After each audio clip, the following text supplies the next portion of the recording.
istine i druženja. Imamo 2 sata pa ćemo ih, nadam se, najbolje iskoristiti. Evo, redom, pred menom su tu, pred vama zapravo. Redom ću krenuti od najvišljega, možda i najpoznatijeg jer je često svojim podcastom u našim domovima, u večernjim satima, Filip Slipčević. Nadam se da ne moram dodatno opisivati i zašto je on baš ovdje i zašto je večeras tu pred vama, odnosno pred svima nama. Isto tako za običaj ovaj autora, pa ću krenuti pozdraviti lijevi bek, to je Marko Francišković. Vjerujem da ni on nije ostao nepoznat nikome od vas ovdje, pošto ste eto došli na ovu specifičnu temu. Neki kažu šta se bavimo s time, to je bilo prije 5 godina, da smo dosadni kao da se bavimo onim Drugim svjetskim ratom, što nikad ne može završiti takvim nekim temama, a ja mislim da je ovo pravo vrijeme da ponovo osvježimo znanje i da se oboružamo informacijama sad malo dostupnijim, da ne zadnji naš gost i naravno zvijezda večeri, naš doktor znanosti Danijel Grgić je jako lijepo u ovoj knjizi i pitko objasniti da znamo se drugi puta postaviti spram onih koji nam hoće otrovi. Malo sam te nespretno možda najavio, Danijel, ali evo, i predstavio, ali mislim da smo svi poznati ovako od prije, pa ću ja prepustiti riječ, ne znam ko će prvi, Filipu, da ne trošimo dragocjeno vrijeme. Dobro došli, što ne hvala vam. Malo je drugačije nego ispred kamere, ali drago mi je da ste tu. Dobro večer ili dobar dan, ovisno kako gledate. Ono s čim se iz prve ruke ja znam susretat, obzirom da aktivno i dan danas pratim upravo problematiku kojom se Danijel bavi u svojoj knjizi, je ovo što je drugi Danijel ovdje rekao, a to je da je to bilo davno, zašto se hvatamo toga, zašto nam je to tolika referenca za puno toga. Moje mišljenje je da su ljudi u najvećoj mjeri pokazali svoje lice upravo u tim godinama, pokazali su koje su im vrijednosti, pokazali su što im je važnije u nekim trenucima i ono što vjerujem da ova knjiga stoji i da je ova knjiga u biti važna iz jednog prostog razloga što govori o nečemu što nažalost nije doživjelo svoj kraj. Mi jesmo Putinovim ratom, jel tako? Jesmo završili otprilike onu aktivnu priču da svaki dan gledamo ona predivna 4 lica koja su nas obasipala onim porukama mira, dobrote, mislim, šalim se naravno, dijelili su nas koliko god su stigli. I vi ako gledate iz današnje perspektive 2025. nitko za to nije odgovarao. Apsolutno nitko. Ljudi su nerijetko slavili... Oprosti? Dapače, svi su ovoga dobili promaknuća. Dapače. Građani godine i ostalo. S druge strane, evo, neki su se hvatali na način pada Vili Beroš. I onda shvatimo da je pao zbog neke u gabaritima, po mom mišljenju, zla koje je napravio zbog ovakve stvari koja je nebitna. Koja je potpuno nebitna u gabaritima onoga za što ja osobno vjerujem da je taj čovjek odgovoran. I ne znam jeste li primijetili kad smo zadnji put spomenuli uopće Vilija Beroša. Njega nema više. Nema ga. Ovi neki drugi akteri, kako je i Danijel dodao, su tek dobili više pozicije. Znam da je gospođa Bubaš ili Pavić Šimetin, oni su tek u biti napredovali, ja ću reći upravo sa svojim zlom koje su napravili cijelom našem narodu. Ova knjiga, osim što pitko i s jedne stručne strane, ali i one marketinške PR strane opisuje sve, ostaje nam kao dokaz da još stvari nisu gotove i na neki način, ako me pitate kako, osim možda razgovarati i pričati dalje o tome, ja nemam recept kako privesti pravdi ljude za koje smatram da su počinili, po mom mišljenju, možda najveći zločin ikad nad našim narodom, ali ono što i dalje možemo je držati oči otvorene i pričati o tome, jer vidimo kako jedan strah zamijeni drugi. Imali smo virus, odjednom je taj virus prešao u rat. Jedan strah je tek postao drugi strah. Evo, nedavno je Trump govorio o Bidenu, govorio je o klimatskim promjenama, izrugivao je Bidena na način kako je Biden govorio da su klimatske promjene egzistencijalna prijetnja za sve nas. I on se narugao s tim. Ja sam rekao, wow, ja se isto slažem s tim ruganjem dijelom, ali nuklearni rat je novi strah. Što vam želim reći? Strah uvijek zamijeni iz perspektive nekih vlasti novi strah. Ova knjiga je tu da se ne plašimo njihovih budućih obmana. ne budućih, nego realno i sadašnjih, ali budućih makar po pitanju ove neke farmaceutsko-medicinske tematike.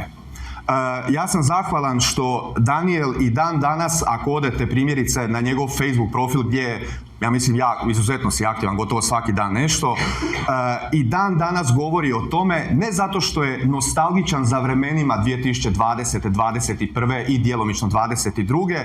nego zato što mu je jasno, kao i svima nama i vjerujem vama koji ste tu, da tu nije stavljena točka na kraj. Ne da nije stavljena točka na kraj, nego da se vratim na sam početak. Oni koji su po meni odigrali najgoru ulogu su dobili promaknuća. Što vam zapravo govori u nekoj široj slici da se ništa specijalno nije promijenilo i sa nekim novim predsjednicima i sa nekim novim administracijama, ja ću reći sa nekim novim ozračjem u koje Hrvatska trenutno sad upada, jer sve ove neke stvari ostaju i dalje po strani i dalje se vrte. Prije je to bila opasnost od virusa, sad se lagano gura digitalizacija kroz 4. industrijsku revoluciju, koja je po meni pravi logor u odnosu na pilot projekt kojeg su imali kroz koronu. Jer ono što ta digitalizacija donosi uz hrpu konformizma, bit će puno toga lakše, jer neke stvari definitivno jesu lakše preko mobitela primjerice odraditi, ali živimo u vremenu takvih obmana da ćemo mi uvijek dobiti kao onu mrkvu što stavite ispred konja, koju će konj slijediti do neke provalije gdje će na kraju upast. Trudim se objektivno gledat na sve što se događa, trudim se imati jednake kriterije i trudim se ne upadat u euforije. Jer euforija je onaj osjećajni dio zbog kojeg se gubi racio kod ljudi. Danielu, veliko hvala i puno ti hvala na pozivu i privilegiji da zajedno s tobom predstavim tvoju knjigu i evo, ako nemate ništa protiv, prebacio bi riječ na, vjerojatno ga znate, Marka Franciškovića, čovjeka koji je bio zatvoren preko godinu dana samo u ovom dijelu, tek jer je možda otprilike govorio neke stvari koje se možda nekima nisu svidjele, tako da evo, hvala vam puno na pažnji i prepuštam svoju riječ Marku.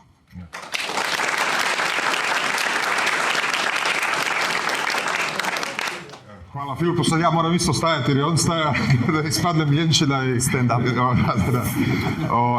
Isto ću jedan kratak uvod prije nego što autor dobije riječ.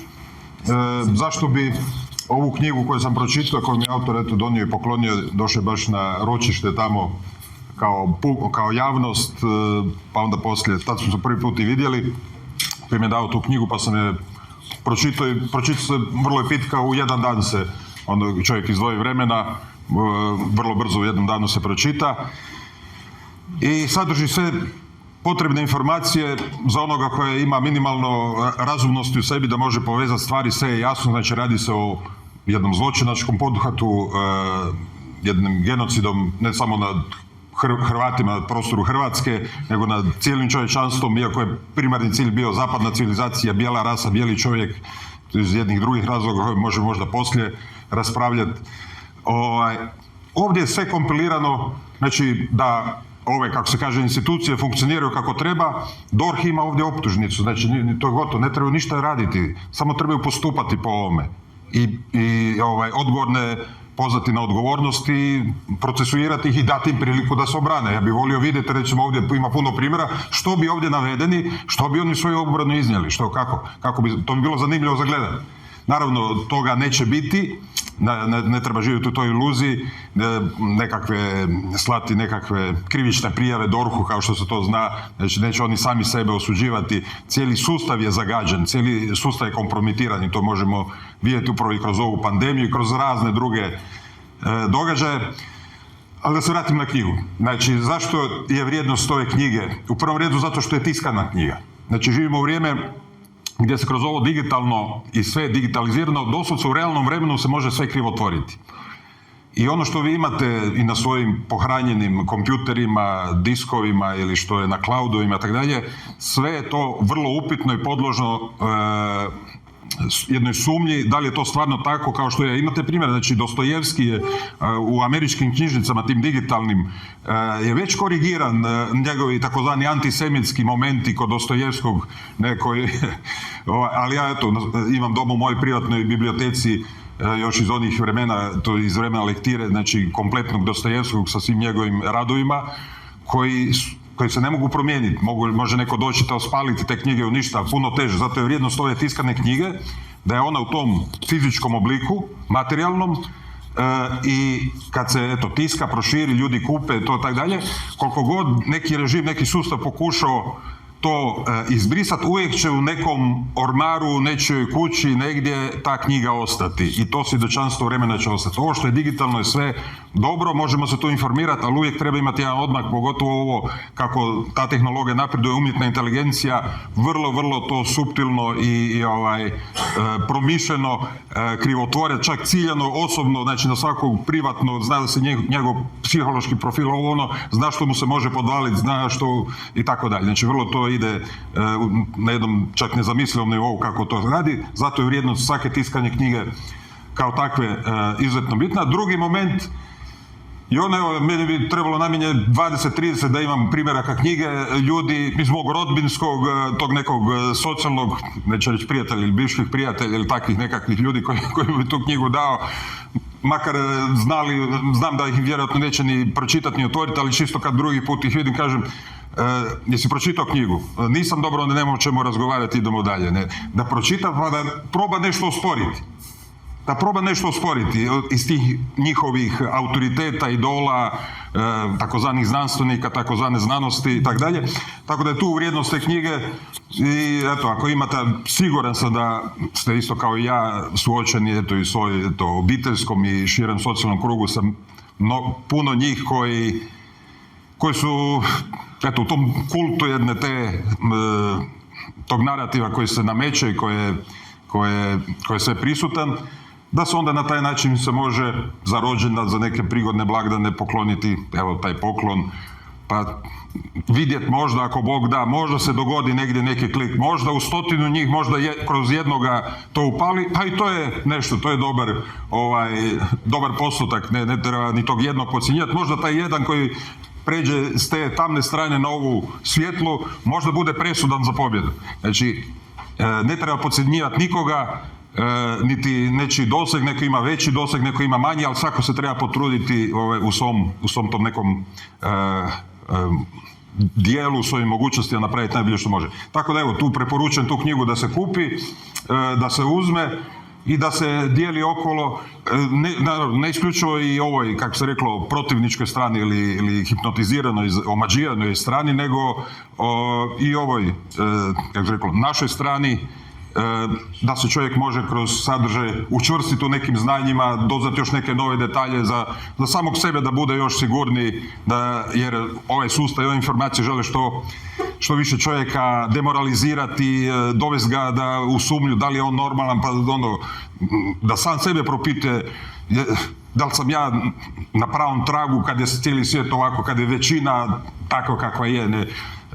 Znaju ljudi potpasti pod taj teret i pritisak brojnosti i većine, tako da evo i na taj način se može učvrstiti neko u nekom znanju, nekoj sigurnosti, ne, moji stavovi su ispareni, evo tu se može vidjeti svako ko ima minimalnu logiku, minimalni razum, sve mu jasno, ovo je neviđeni zločin koji se tek do sada u jednom manjem dijelu manifestirao. Tek će doći prave posljedica, već sada su strahovite, milijuni mrtvih, teško ozlijeđenih, sa također vrlo vjerojatnim smrtnim posljedicama. Ko zna još što je tu kombinacija 5G s ovim sadržajem unutra, kako će to tek dalje funkcionirati, sam Bog zna, vidjet ćemo. Uglavnom, evo, s tim bi onda i završio, kažem, dao bi riječ autoru knjige. Još jednom preporuka za knjigu, uzmite, pročitajte i vidite kome bi bila dobra da se da i da onda imate tu neku komunikaciju s takim osobama kroz sadržaj te knjige pa da vidimo kako će oni dalje na to reagirati. Toliko za sada, eto, hvala vam puno što ste došli.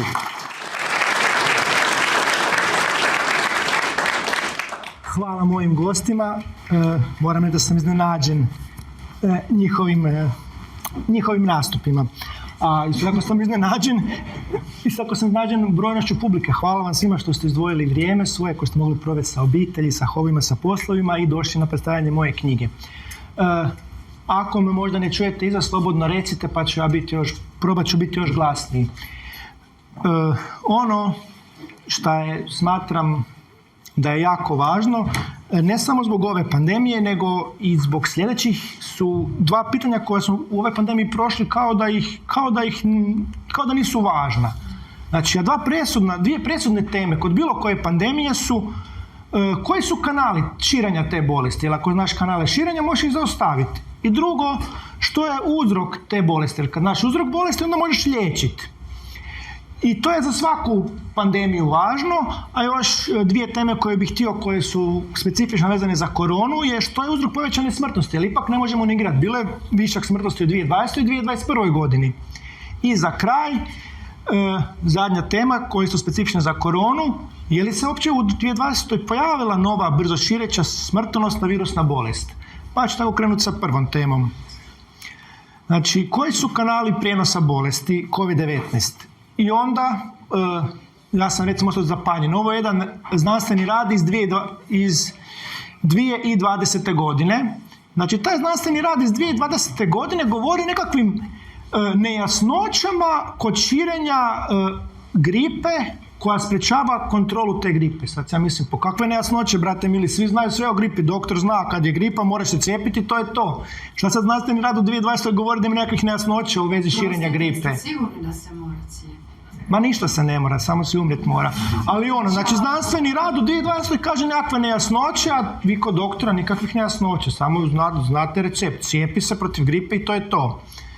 I taj znanstveni rad dalje govori da se te nejasnoće mogu riješiti na način da se napravi eksperiment sa prijenosom gripe kod ljudi. Ja rekao, odlično, tako i treba. I onda su lijepo oni napravili takav jedan eksperiment gdje su imali 52 donora, znači ljudi koji su trebali prenijeti gripu drugim ljudima i oni su bili 4 dana, znači tih 52 ljudi su 4 dana bili zatvoreni u jednoj zgradi sa 35 drugih ljudi kojima su trebali prenijeti gripu.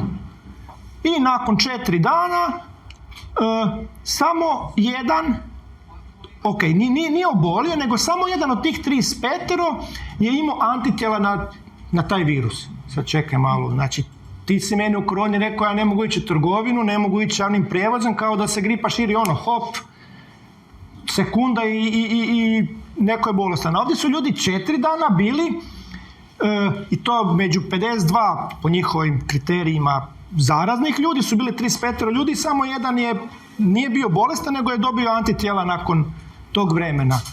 I sad, možemo biti, i to je znači 3%. Znači 3% je prijenos, ako ćemo ga tako definirati. A možda još i manje, ili tipa, možda se taj razbol od nečega drugoga. Nisu imali kontrolnu grupu, da su recimo bili tih 35 ljudi u tom istom prostoru sa 52 drugih koji nisu zaraženi.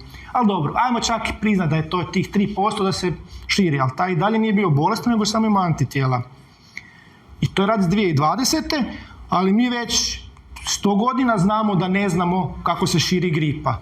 Znači, u 2019. godini znanstveni rad na 1919. godina, znanstveni rad naslova interesantni, doduše neuspjeli pokušaj eksperimentalnog prijenosa gripe. Znači, prije 100 godina znanstveni rad Rosenau eksperiment, gdje su oni na sve naše na koje nas sad još uvijek doktori uvjeravaju pokušali prenijeti gripu. I to ne bilo koju gripu, znači to je ona famozna španjolska gripa koja je imala milijone, a oni ne znaju kako se širi. Znači prvo kako su ju pokušali prenijeti je da su sekrete gornjih dišnih putova i krvi iz oboljelih i Pfeifferov bacil su unosili u nosnice i u grlo zdravih, bilo putem spreja, bilo putem brisa. I niti jedan nije unutar 7 dana pokazivao simptome. Nakon toga su imali punktove sa 10, u jednoj sobi je bilo 10 bolesnika i 10 zdravih koji su trebali od njih primiti tu gripu. I znači taj zdravi je išao od jednog do drugog punkta i tak 10 puta na način da je kod svakog od njih pričao sa njima otprilike 4 do 5 minuta. Na kraju tog razgovora, ti razgovori su se vodili na 2 inča. Znači to je, ne znam kako to uopće to uspjeli, znači jako bliski kontakt. Nakon toga se svaki od ovih bolesnog je izdahnuo što jače može, a ovaj koji je trebao primiti je udahnuo i nakon toga mu se još ovaj zakašljio i onda je svaki od tih išao do drugih 9. I tako su radili svi 9 i niti jedan od njih nije obolio. Onda su još pokušali direktno sekrete iz lučevine i krv bolesnih iglom potkožno unijeti u zdrave i ni tako nije niti jedan obolio. I sad se zaboravlja na taj eksperiment. Ali mislim, ne trebamo ići u 2019. Imamo ove iz 2020. gdje nisu uspjeli prenijeti gripu. Kako se širi ta gripa? I sad, kad mi ne znamo kako se širi gripa, nema nam ni govoriti da još uvijek nemamo pojma kako se taj COVID širio. Znači, ne postoje znanstveni radovi kako se COVID širio. A to je prvo što trebaš odrediti ako bi htio zaustaviti neku pandemiju. Znači, to je sad prvo tema, koji su kanali prijenosa. A druga tema je što uzrokuje bolest. Jer ti, kad znaš što je uzrok bolesti, onda možeš se praviti da je možeš izliječiti. I sada, ja sam pisao Hrvatskom zavodu za javno zdravstvo, oni su meni odgovorili, pitao sam ih što je uzrok bolesti, oni su meni, pitao sam ih, oni naravno nisu to sami odredili, pa su mi dali popis nekakvih znanstvenih radova.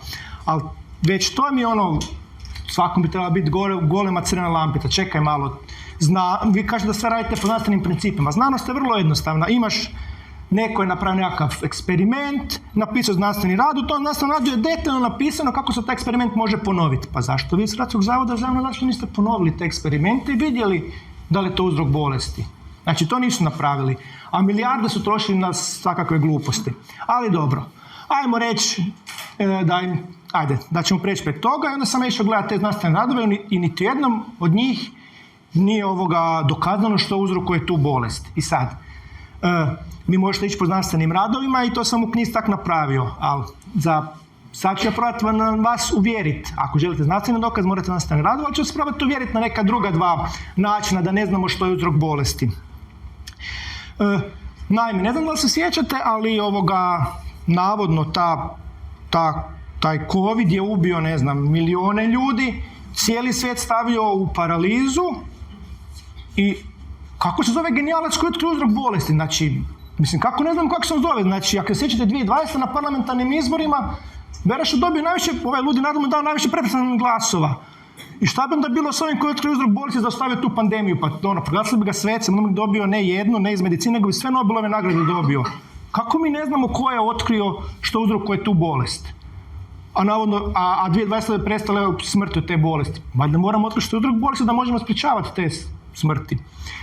To je jedan način. A drugi način je malo više matematički. Recimo, vi ako želite u matematici, vi možete dokazati neku recimo, tvrdnja A je istinita. Možete ju direktno dokazati, znači da dokazate da je ta tvrdnja A istinita. A nekada je lakše ići drugim putem, da dokažete da je suprotno od A ili ne A, da nije istina. Pa ću ja na taj način probati dokazati da suprotno od A nije istina. Znači, pretpostavit ćemo da postoji nekakva virusna, nova, brzo širuća, smrtonosna bolest. I onda ćemo se pitati koja je ubijala ljude u 2019, 2020, 2021. I u 2022. više nije ubijala. Pa kako smo spriječili da sad ubija? Znači, ako dokažemo da nije postojao način da spriječimo da ubija, onda očito nije ni postojala. Recimo, cjepiva mogu biti kandidat koji mogu spriječiti smrtne ishode. U ovoj tablici sam po dobnim skupinama, i to 10-godišnjima, od rođenja do 10 godina, od 10 do 20 i tako sve do 80 plus godina, napisao broj preminulih, uzeo sam predpandemijski, 5 godina predpandemijskih kao osnovnu liniju s pomoću koje ću uspoređivati 2020. i 2021. godinu. I prvo što vidimo, da u svim dobnim skupinama, osim dvije najmanje, je više preminulih u 2021. godini, znači od 20 na više godina je u svima njima je više preminulih u 2021. godini nego u 2020. Pa čekaj malo, ako je više preminulih nakon što je došlo cjepivo, onda to valjda cjepivo ne može spriječiti smrtne slučajeve. I ono što je još fascinantnije, kad pogledate da se to slučajno, baš slučajno korelira sa postotkom cijepljenih. Recimo, ti svih od 20 godina na više su prvom dozom cijepljeni sa 45% ili više i drugom dozom sa 36% i više. To su službeni podaci.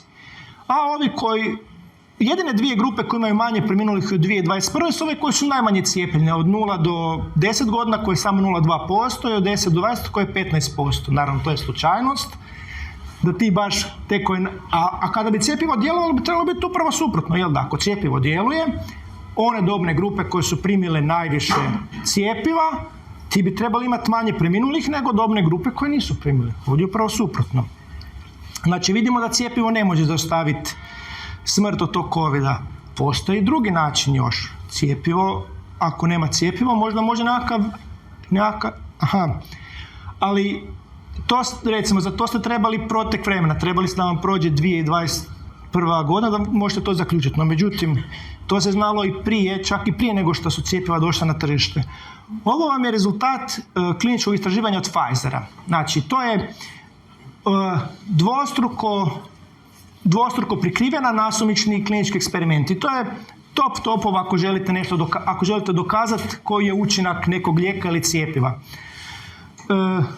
Na brzinu ću vam reći šta je to. Recimo, skupi se, ajde bit ću konkretan kao što je u slučaju Pfizera. Pfizer skupi 42.000 ljudi koji želi prisustvovati tom njihovom eksperimentu. Nasumično ih podijeli u dvije grupe. Znači, ide od jednog do drugog sudionika, baci novčić i podijeli ih u grupu pismo ili glava. To se radi zato da ne mogu nekakve preferencije one koji žele raditi istraživanje napraviti.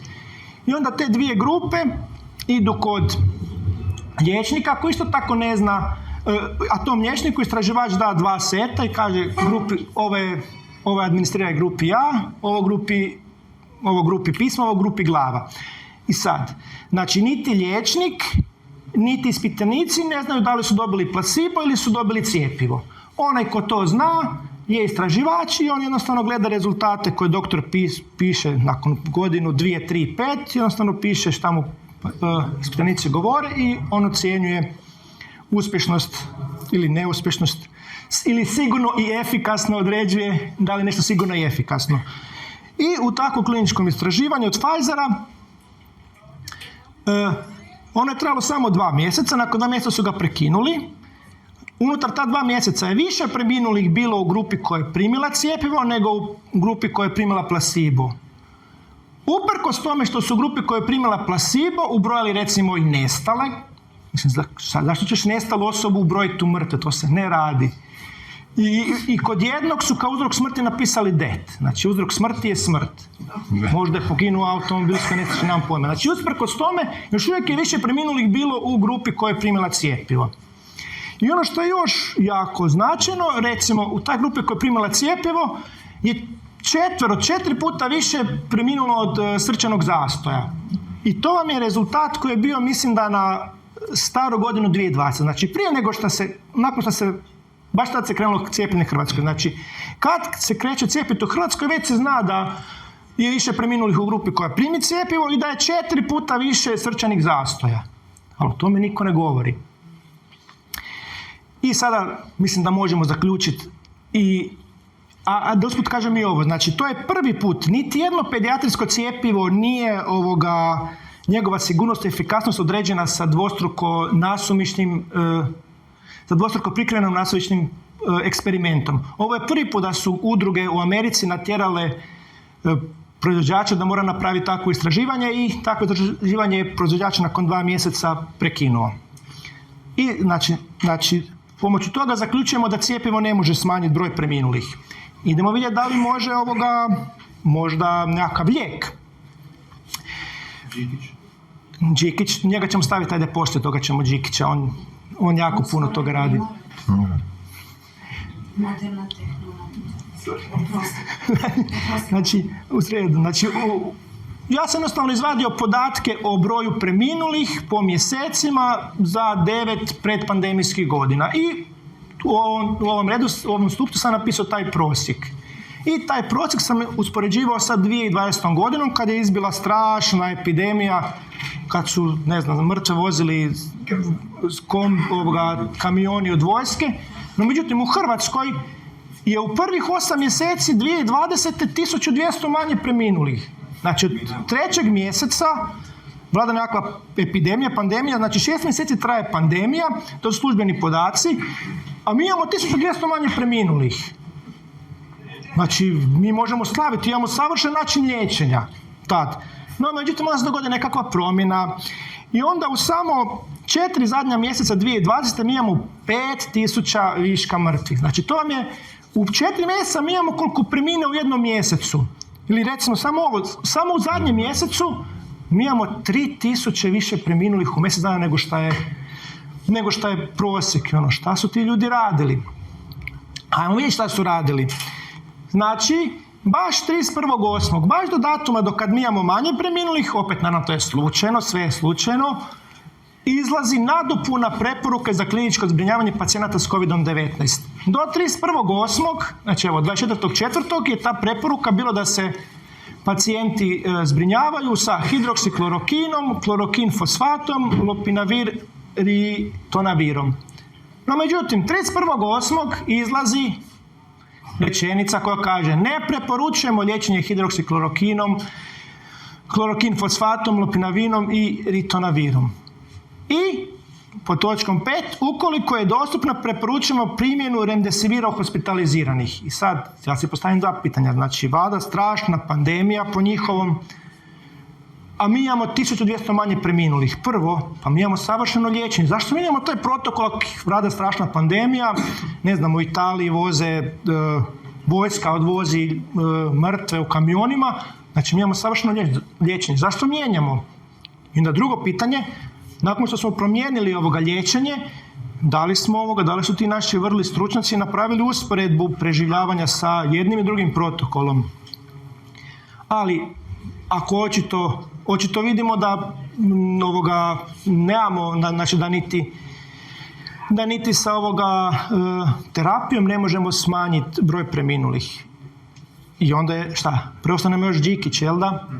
Preostaje nam Đikić, ne znam, nisam čuo da je on napravio nekakav lijek. Njegov tim je dobio $1 milijun za lijek, ali dobro, bude. I sad, znači, iz toga bi zaključio znači, da očito nije postala nekakva, da očito nije postojala nekakva bolest koju smo mi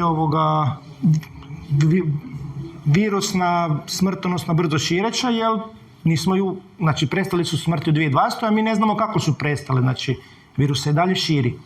I onda na to nam oni kažu, izvuku, ne znam, otkud, iz nekud, virus je oslabio. Znači, za to nema nikakvog znanstvenog dokaza, ali čekajte, čak i da im priznamo to, virus je oslabio. Ako je virus oslabio, on bi oslabio bez ikakve vaše intervencije. Zašto ste vi tjerali ljude da nose maske? Zašto sad imamo milijarde i milijarde tone te maske, ti plastike koje su završile u prirodi, na kraju ta mikroplastika preko kruženja vode završi u nama? Zašto ste hektolitre dezinficijensa potrošili? To sve na kraju završi u nama, hranom. Zašto ste uništili gospodarstvo? Zašto ste djecu tjerali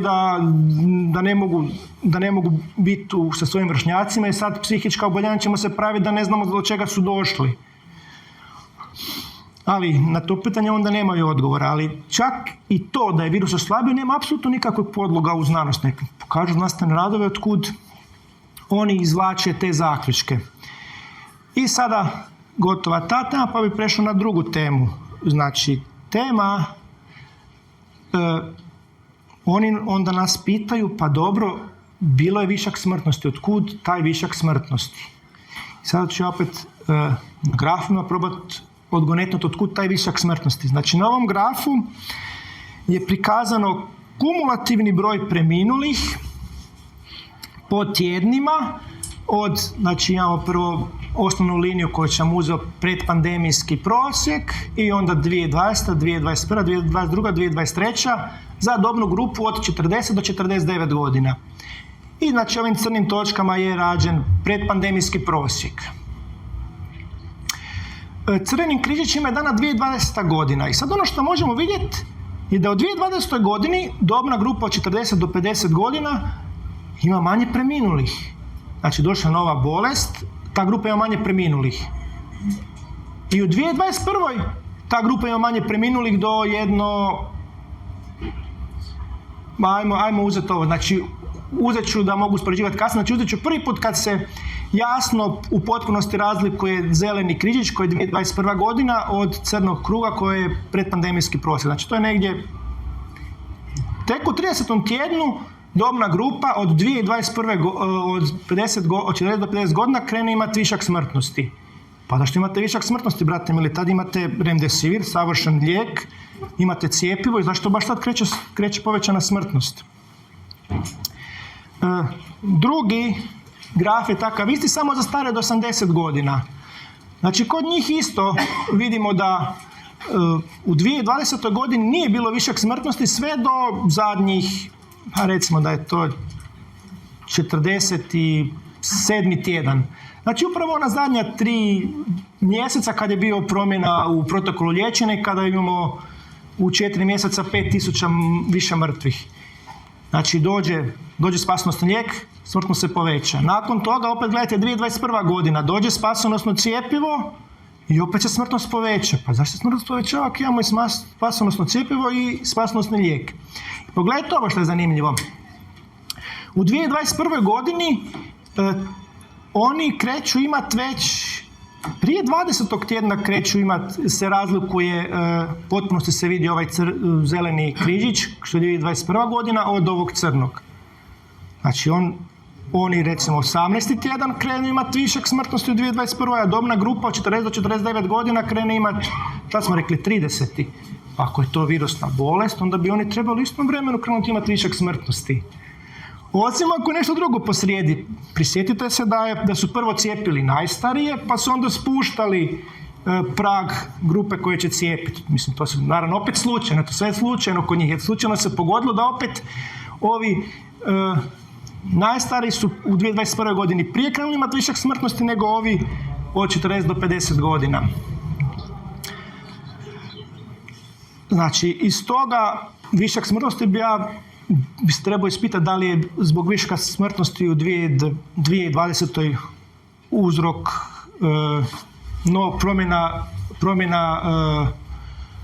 promjena u liječenju, a u 2021. da li je uzrok višku smrtnosti cijepljenje. Osim toga, primijetite da ova grupa 80 plus godina ima čak i u cijeloj 2022. ima višak smrtnosti, skroz od početka, za razliku od grupe do 50 godina koja nema. I sad, kad se malo bolje razmislite, pa koja je glavna razlika između grupe od 80 godina i ovih do 50? Oni će reći komorbiditeti kod starijih. Tako, Kronične bolesti, dobro. godine života i tako dalje. Starost. Ali zašto se to nije pokazalo to se sve moglo u 2020. i 2021. ovoga isplivati. U 2020. godini je bilo 100.000 manje liječenih u dnevnim bolnicama i jednodnevnoj kirurgiji nego godinu dana prije. I sad se ja pitam, ako tih 100.000 koji nisu dobili uslugu, da li je moguće da oni kroz 6 mjeseci, godinu ili 2 godine preminu zbog toga što nisu dobili uslugu? Jer ako to nije moguće, ajmo onda mi rezati svake godine po 100.000 i nakon nam je zdravstvo u dugovima, pa ako nema veze, ajmo rezati. Znači to je 100.000 manje. Ako je samo 1% od tih kroz 2 godine preminuo što nije dobio uslugu, to je 1000 ljudi. Ako je samo 1%, a oni koji upravo trebaju najviši postotak dobne grupe koje treba upravo te usluge su stariji. I možda je to razlog njihove veće smrtnosti u odnosu na ove grupe od 40 do 50 godina koje ne treba te usluge u tolikoj mjeri. I sada ona zadnja tema u kojoj sam se pitao da li je uopće postojala nekakva nova, brzo šireća, virusna, visoko smrtonosna bolest koja se pojavila u 2020. godini. Pa krenemo sa znanstvenim radovima. Znači, znanstveni rad objavljen u 2020. godini kaže SARS-CoV-2 se već širi u Francuskoj u kasnom decembru 2019. i onda u zaključku taj znanstveni rad kaže, znači SARS-CoV-2 se već širio u Francuskoj u kasnom decembru 2019. što je 1 mjesec prije prvog službenog slučaja u zemlji. Znači, imate prvi službeni slučaj gdje se ovi epidemiolozi nas se uvjeravaju da oni telefonima zovu sve kontakte, oni se drže pod kontrolom i onda dođe ovaj koji kaže da se da su, znači kad ne znaju od čega neki pacijent boluje, pohrane njegov uzorak za daljnju analizu kad dođe nekakva nova tehnika. I tako je došlo i oni su onda otkrili da je taj bolesnik u kojem je uzorak uzet mjesec dana prije nego što je prvi službeni slučaj bio PCR pozitivan. I onda ono što oni još zaključuju, da to mijenja naše znanje o epidemiji. Da, mijenja oni koji su pročitali taj rad. I još kažu da bi se drugi nastavni radovi trebali uvažiti tu činjenicu. No, međutim, nisu baš uvažili. Dalje je slika da je, ne znam, ta epidemija krenula u kasnom studenom ili ranom prosincu iz Kine, a vidimo da i u Francuskoj isto je tad bar PCR bio pozitivan. Drugi rad koji je isto, ne, ovo je iz 2021. godine, mislim. Ok, 2020. nije važno, ovo je isto iz 2020. Kaže, neočekivana detekcija SARS-CoV antitijela u prepandemijskom periodu u Italiji, gdje su oni već znači to je 9. mjesec 2019. U Italiji ljudi imaju antitijela na SARS-CoV-2, a nas uvjeravaju da je ta bolest krenula, da je to prvo nova bolest, ne mora biti da je nova bolest, da je krenula iz Kine potkraj 2020, a već u 9. mjesecu 2019. u Italiji imaju antitijela, da je brzo šireća. Ako je brzo i ne, ovo nas isto uvjeravaju nas da su, znači, Kinezi unutar, ne znam, 2-3 tjedna prvo otkrili da se radi o novoj bolesti, i sad se ja pitam, kako se ti otkrili da se radi o novoj bolesti kad ovi jadni Italijani nisu otkrili 6 mjeseci da se radi o novoj bolesti? Kako se otkrili da se radi o novoj bolesti kad ta bolest nema nikakvih novih simptoma u odnosu na gripu? Ili, eventualno, ako nemaš nove simptome, možeš otkriti da je nova bolest s obzirom na povećanu smrtnost. No, međutim, u Hrvatskoj nema povećane smrtnosti sve do 8. mjeseca 2020. Znači, nešto tu gadno ne štima. I nisu to jedine zemlje, recimo, tako isto je i u Americi, recimo, 51 dan prije, kad su nakon testirali uzorak, su otkrili 51 dan prije prvog službenog slučaja da je neko imao bio PCR pozitivan na taj SARS-CoV-2. U Italiji, osim toga antitijela, su iz PCR otpadnih voda. Tako isto, recimo, neki veliki gradovi pohranjuju 2 puta dnevno zamrznu uzorak kanalizacijskih voda za neku buduću analizu. I tako isto, takav jedan uzorak je 2 mjeseca prije službenog prvog slučaja bio pozitivan. Iz Brisa, Oringofarixa 3 mjeseca. U Brazilu isto 3 mjeseca. Znači, 3 mjeseca, a nas u Kini uvjeravaju da su oni unutar nekoliko tjedana, da su prvo pojmili da imamo novu bolest, onda odmah otkrili ko je uzročnik. Ok, kako god. Ali ovi jadni Brazilci, Španjolci čak 11 mjeseci. Znači, Amerikanci, Francuzi, Italijani, Brazilci, Španjolci, sve oni imaju puno gore liječnike, očito od Kineza. I sa time bi ja završio. Zahvalio bih vam na vremenu. I otvaram za pitanja. Hvala.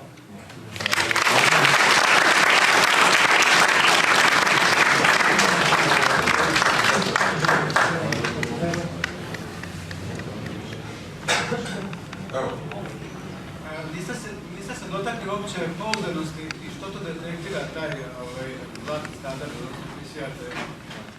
Pa nisam se dotakao kad sam, naravno u knjigi jesam, ali tu mi, znači, kod bilo koje pandemije najvažnije otkriti kanale širenja i što uzrokuje. Znači, 28.5.2020. Krunoslav Capak objašnjava jedan slučaj pacijentice u Zadru i on kaže, znači,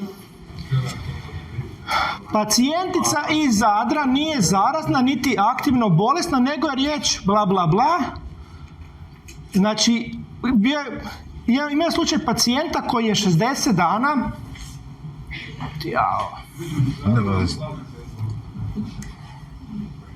Znači, slučaj pacijenta koji je 60 dana trajno pozitivan na taj njihov PCR. Znači, ako on 60 puta za redom pozitivan na PCR, onda očito... Krunoslav Capak kaže,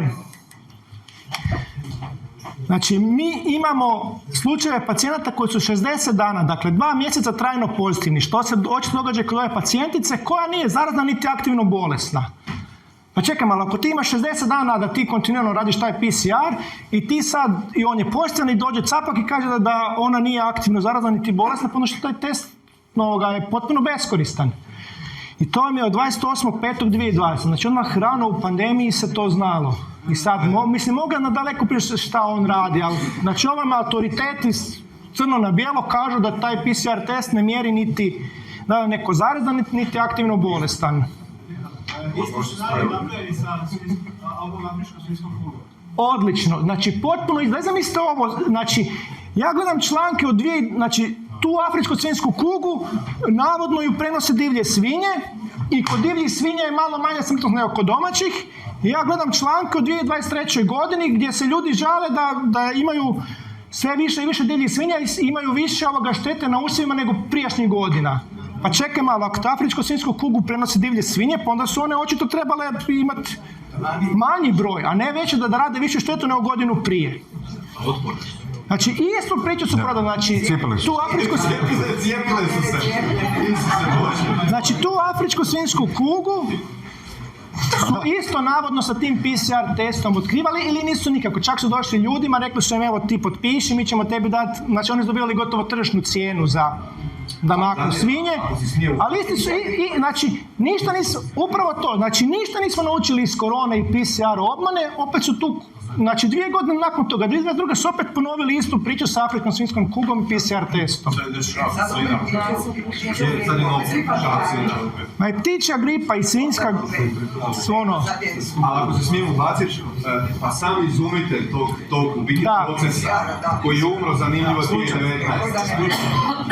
Je rekao da to nikako ne služi za dijagnostiku, ničega, nego da tek može uhvatiti neke fragmente i ovisno koliko ciklusa, ako je preko 25, ako se ne varam, onda do 97% lažno pozitivnih. Tako je, oni su naštimali na te visoke brojke. Naravno, kad im je trebalo, vrtili su ih ko na Vindišpilu. Kad im nije trebalo, onda je Putin krenio, tako da. Putin. Naravno, Putin je pitanje nije ovo. Mi su vati ljudi iz HDZ-a, malo, da,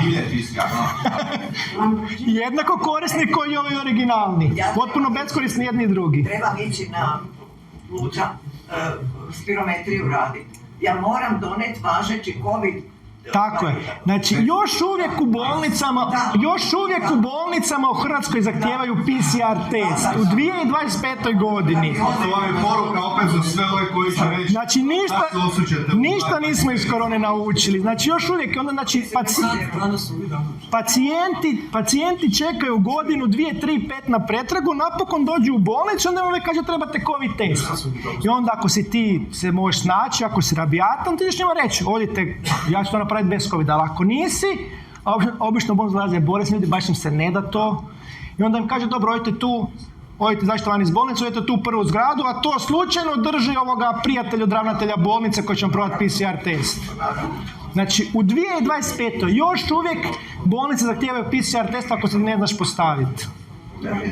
Znači, nismo ništa iz korone naučili još uvijek. Najmorbidniji slučaj koji sam čuo i još je objavljen u znanstvenom radu. Znači, u Dubrovačko-neretvanskoj županiji čovjek je pao sa visine i preminuo. I do tad, znači, da bi vas proglasili da ste umrli od COVID-a, trebali ste imati bilo kad unutar perioda od 24 dana od primitka pozitivan test. Ono nije imao. No, međutim, još nije imao posthumno, nakon što je umro, gurali štapiće u nos, bio je PCR pozitivan i znači čovjeka koji je pao s visine u znanstvenom radu objavljeno, zapisali su mu da je preminuo od korone. Mislim, slušajući sve ovo, naravno, svima nama ovdje, pogotovo koji su ovdje prisutni, manje više znamo o čem se radi. Nego problem je upravo to, znači s kim smo okruženi, u kakvom tom društvu, u kakvoj zajednici živimo. Znači, to je trebalo biti, ne je trebalo biti, nego evo, svi su tu dokazi. Znači, od samog tog vrha režima, tih trenutnih marioneta koje su tu postavljene, pa do običnih izvršitelja po bolnicama, liječnika, medicinskih sestara i tako dalje, pravosudnog, policijskog, škole i tako dalje. Znači, u kakvom to društvu mi živimo? Znači, da pa teško bolesnom, da, znači ubijaju nam naše bližnje, očigledno nam se rugaju u lice, znači i cijeli taj, znači ta maska, neko kaže, bilo je kao, ne znamo zašto, znamo zašto su bile te maske, to nije bilo zbog medicinskih razloga, nego zbog psiholoških i duhovnih, znači to je ritual ponižavanja. Znači ritual ponižavanja, još ima tu i drugih slojeva, da smo mi životinje kojima se stavljaju brnjice, kada gazda to hoće, i sad se samo testiralo ko je pokoran, ko nije pokoran. I to je tragedija ovog našeg hrvatskog društva, našeg hrvatskog naroda, a i ostalih naroda, ne šira, ali tu smo stavljeni, tu živimo, s kim smo i okruženi i s kim živimo. Znači, gledajte ono što je bilo u školama, učitelji, roditelji, oni su dozvolili da nad njihovom djecom rade maltretiranje, zločine, traume, zdravstvene, znači, probleme koje zbog tog nošenja maske koje sve sa sobom nosi. I nikome ništa, znači u tom trenutku nije bilo dovoljne kritične mase da roditelji stanu u zaštitu svoje djece, što je ono najelementarnije što je majkama, očevima ugrađeno u njih. Znači, toliko je snažna ta propagandna mašinerija, taj nekakav lažni autoritet koji je tu došao, a opet tu je i velika razina kompromitiranosti, kako ovo društvo sazdano kroz cijeli taj koloplet jedne korupcije, jedne integriranosti, ovo sve skupa, gdje svako neki svoj sitni interes tu gleda, ne shvaćajući, i to je ono problem, da svi imamo jednog zajedničkog neprijatelja koji nas želi sve uništiti. Znači, iza ovog projekta korona, koji nije nešto novo, znači imamo i svjetske ratove, i ekonomske krize, i izgladnjivanje, i uništavanje, zagađivanje hrane, zagađivanje neba, zagađivanje vode, sve, znači, i opet ulazimo tu u duhovnu metafizičku pozadinu, znači želi se izmijeniti čovjek kao čovjek, znači to je otvoreno, evo sad idemo u završnu fazu kroz ovog Trumpa, Ilona Muska, oni to sad odrađuju velikim koracima, najavljuju velike, znači, revolucionarne promjene kroz upravo ovu istu tehnologiju koja ovdje je jasno štetna i povećava smrtnost. Sad će oni liječiti tumore i čovječanstvo izvesti na nekako zlatno doba i tako dalje, tako dalje.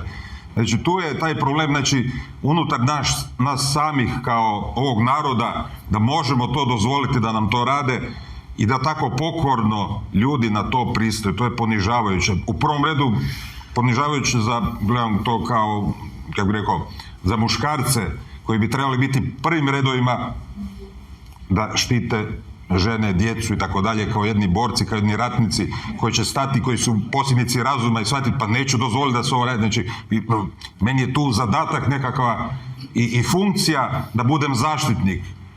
Nego, nažalost, se svelo mislim, jasno je to kroz društveni inženjering, kroz sve to, cijele godine i duhovne izopačenosti i krivih postavki, i godine indoktrinacije, alkoholiziranja i tako dalje, da se sve svodi i lako se kupi sa nekakvim zabavama, nogometnim utakmicama, i da onda tamo, to je u prvom redu namijenjeno muškarcima, koji onda kao kroz jedan umjetni stimulans imaju doživljaj kao da su oni participirali u nekakvoj borbi sa svojim suborcima, ali sve to imaginarno, na tom terenu gdje je to kao jedno ratište, evo moja strana protiv protivničke strane, mi smo pobjedili, možda nismo sad pobjedili, izgubili, ali ćemo drugi put pobjediti, i tu je on gdje on vodi svoju borbu i na što se posvećuje, uz alkohol koji ga onda otupljuje i tako dalje, sve drugo što je.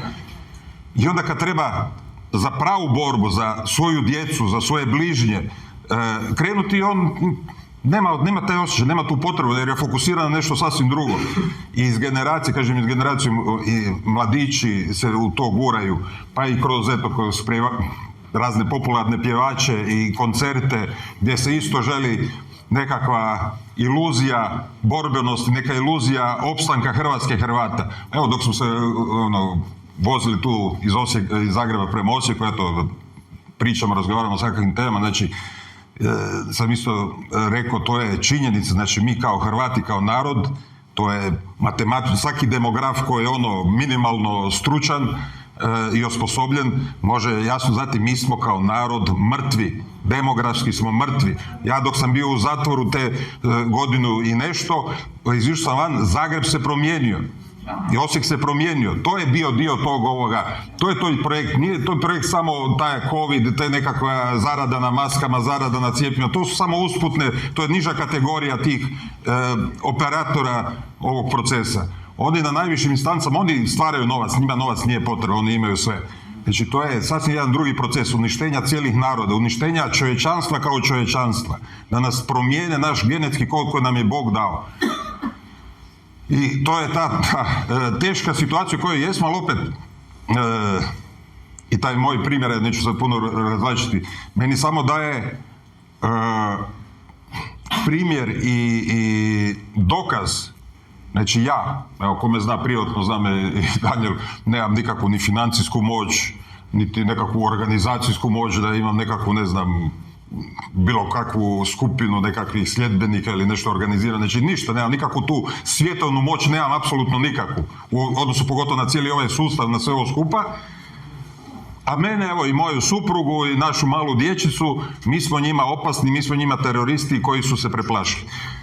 Ali ja sam tu sam, znači da smo mi bili složni, da smo bili jedinstveni, da smo bili odlučni i hrabri, ja sam ne mogu to napraviti ništa. Ali malo da nas je bilo više. Ovaj režim je i ovaj sustav je jako krhak i lomljiv. On se želi prikazati svemoćan.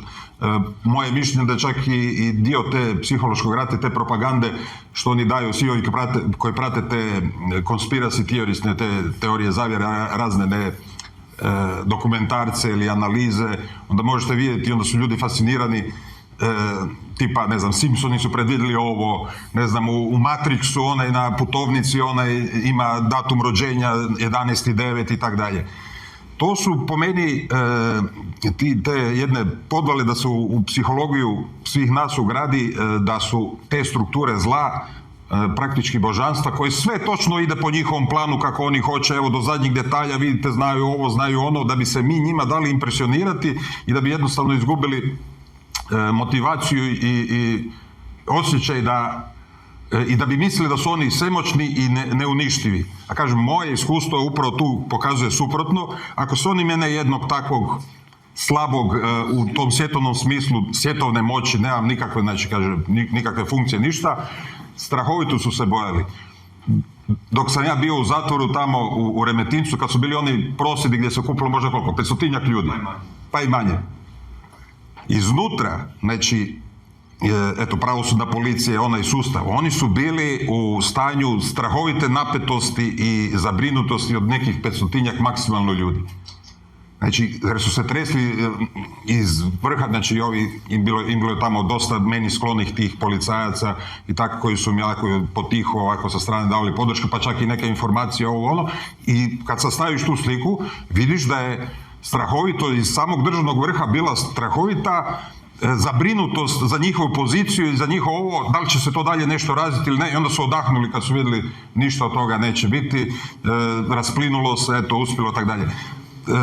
Nije problem što se rasplinulo, nego da želim ovo reći da shvatite da i oni koji će ovo gledat, slušat, da je sustav slab.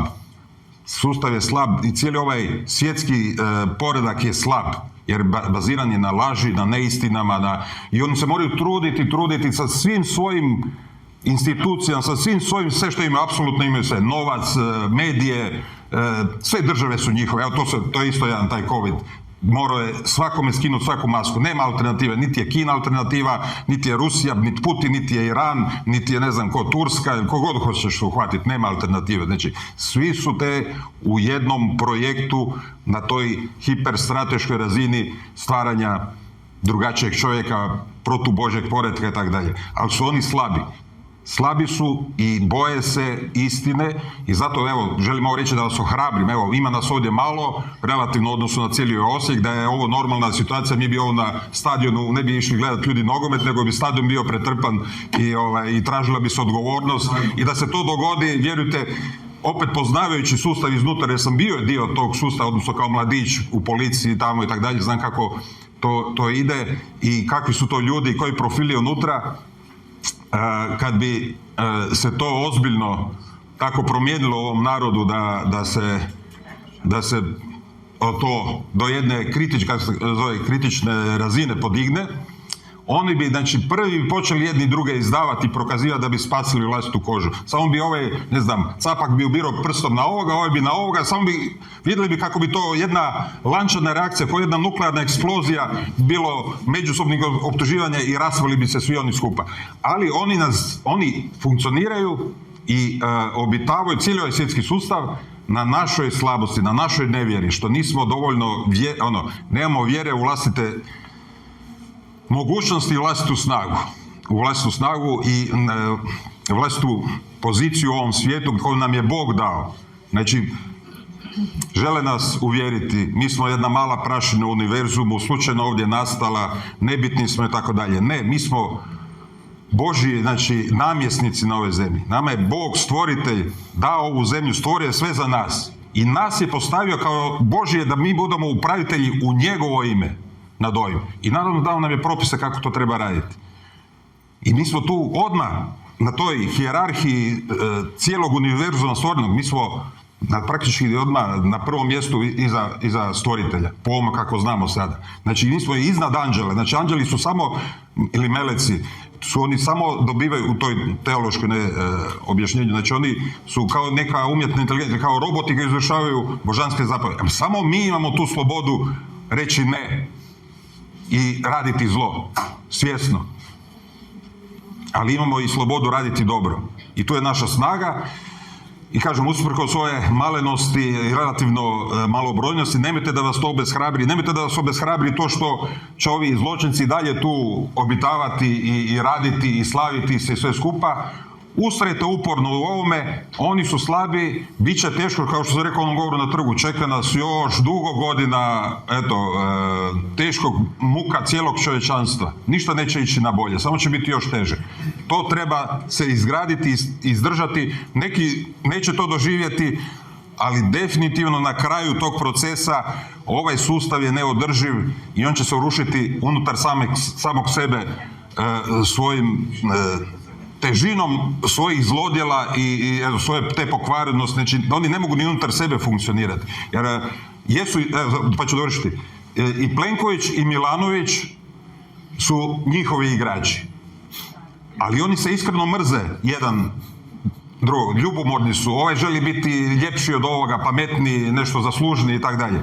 I to je slika cijelog tog svjetskog odnosa i svih tih struktura. To je jedan vuči čopor gdje uvijek čekaju kako će ko doći na prvo mjesto i zadominirati unutar njih samih, ali to nama ništa ne mijenja. Potpuno nam je svejedno da li je prvi ovdje u Hrvatskoj Milanović ili Plenković, potpuno je ovcama svejedno koji vuk vodi čopor, znači vukovi su neprijatelji ovcama i bit će nama i dalje uvijek neprijatelji koji god bio od njih, i tako će to biti dok mi, kao što u onoj priči što je bilo, dok mi iz ovaca ne shvatimo da nismo ovce, nego da smo Božji lavovi ovdje stavljeni da upravljamo ovim svijetom, da osvijestimo svoju snagu i da se ohrabrimo i da ne dopustimo da nas demoraliziraju. Puno toga rade da nas demoraliziraju, nas koji nešto razumijemo i shvaćamo, da pomislimo nema smisla, preslabi smo, nemoguće ovo bilo što promijeniti. Nije točno, evo, kažem, sad ću stvarno završiti, imam dugačko iskustvo, znači od skoro 30 godina, kad sam krenuo prvi put u ovo, kad sam onda otkrio kao student ekonomije, za kamatu, niko živ, niti mojih kolega nije znao o čemu ja govorim, o federalnim rezervama, ništa, niko nije znao ništa. Doslovce, bio sam prvi, čak imam dokumentirano, odnosno pisano, prvi sam o tome pisao, ja ne znam niko drugi da je o tome pisao, da su federalne rezerve privatne i tako dalje. Morao sam probijati to od početka. Danas ipak u ovoj zajednici, u odnosu kada se sjedi kako je bilo prije 30 godina, više ne moram objašnjavati da su federalne rezerve privatna korporacija koja ima monopol na stvaranje novca. To je recimo u ovoj zajednici nas, kako god bi se mogli identificirati, nas koji smo oponenti ovog sustava, ovog režima, ipak je opće poznata stvar. trebalo je 30 godina da dođe do toga i još nije dovoljno, ali ipak postoji taj jedan progres što meni daje neku nadu, samo treba biti uporan, ako ne ja, onda neko od moje djece, sinova, unuka dalje će to nastaviti, uporno tu borbu, pa Bog će odrediti kad će doći kraj ovom zlu. Samo treba, ostati uporan, ne popustiti, koliko god bilo teško, a bit će teško. Bit će teško sigurno i bit će još teže, jer to je isto ono što sam govorio, što smo pričali. Vidite kako je lako Hrvate zadovoljiti jednim koncertom, 500.000 prodanih karata i oni misle da je Hrvatska spašena i oni misle da je to nešto super i nema nikakvih problema, a Hrvatska nestaje. Bićemo preplavljeni, već jesmo. Znači, sad samo zamislite što će biti, znači, s nekim banalnim konceptom, s nekim banalnim, mislim, u kontekstu cijele svjetske povijesti. A sad zamislite kad dođu prava čudesa od ovog sustava koja su već najavljena, znači kada će slijepi progledati uz pomoć mRNA tehnologije i umjetne inteligencije, kada će čak mrtvi, možda neki koji će biti klinički mrtvi oživjeti, čudesa kad dođu, koliko će njih biti zavedeno? Koliko će ih biti zavedeno da će vas mrziti i da ćete vi biti njihov neprijatelj i tako dalje. Znači, velika razdjelnica dolazi, pripremite se na to duhovno, mentalno i naravno i materijalno. Najbolje otići negdje na selo, na zemlju, biti svoj na svome i evo, kako god ko ima, pripremite se, velike iskušenja dolaze i bit će sve veća, ali nemojte biti u strahu, ono što se ovdje ponavlja, nemojte biti u strahu, budite hrabri.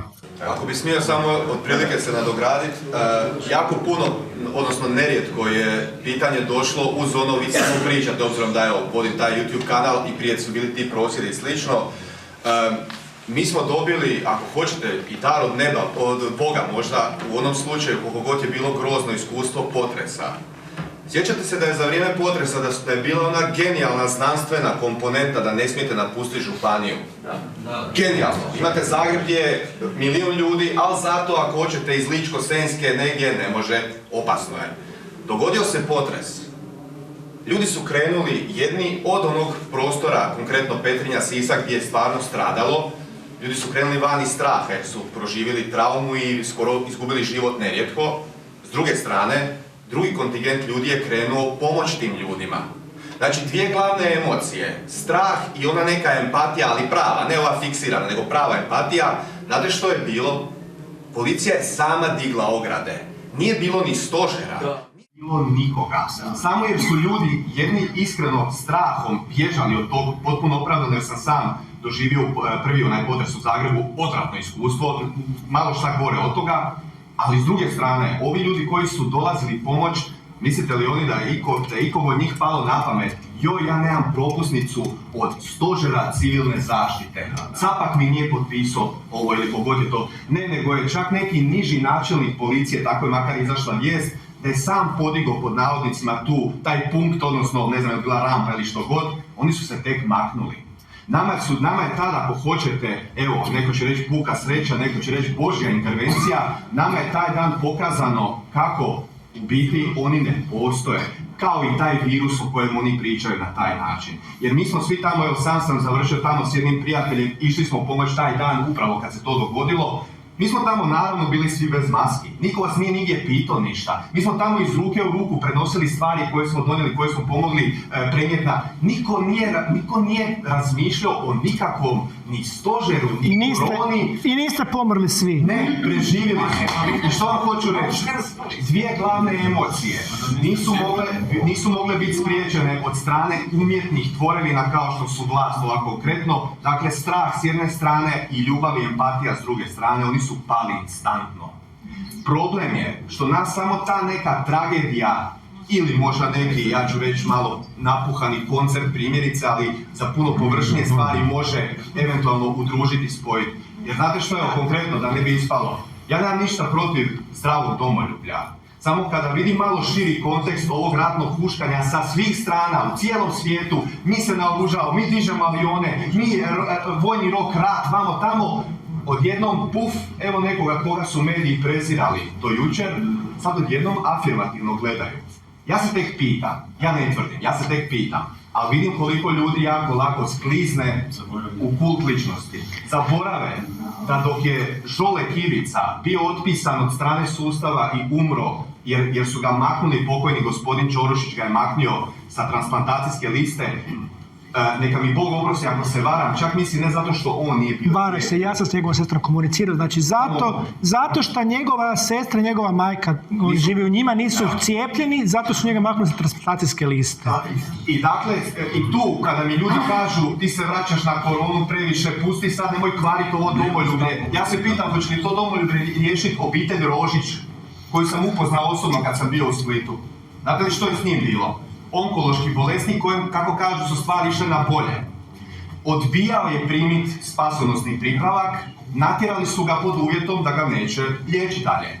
Nakon sage i nakon muke, naravno protiv svoje volje, je pristao na to. Nego će reći nije morao ni tad, ok, ali onda je on gledao na način, presuđujem si smrt direktno.